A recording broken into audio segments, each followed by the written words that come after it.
احنا بنشوف في المصارعة الحركات اللي بتعملها المصارعين في الحلبة، وساعات بنحس انها بسهولة ممكن نعملها، لكن ما نعرفش انها معقدة وخطيرة للغاية وممكن تسبب في اصابات احنا نندم عليها طول عمرنا. عشان كده في فيديو النهاردة هقول لكم ايه اللي هيحصل لو اتنفذت حركات المصارعة بشكل خاطئ. بس الاول نصلي على سيدنا محمد، ولو حابب تشوفنا تاني ادعمنا بلايك واشتراك القناة. الحركة الاولى سوبلكس.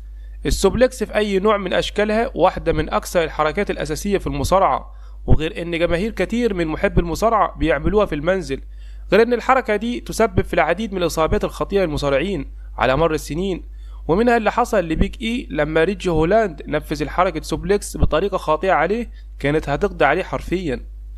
اما الحركة التانية اللي هي دي تي، الحركة دي ممكن اي مصارع يعملها لانها تعتبر حركة اساسية برضه في المصارعة، لكن خطأ واحد فيها ممكن يؤدي الى ارتجاج في المخ. لو المصارعين اللي بينفذوا الحركة بشكل خاطئ ممكن تعمل اصابة خطيرة.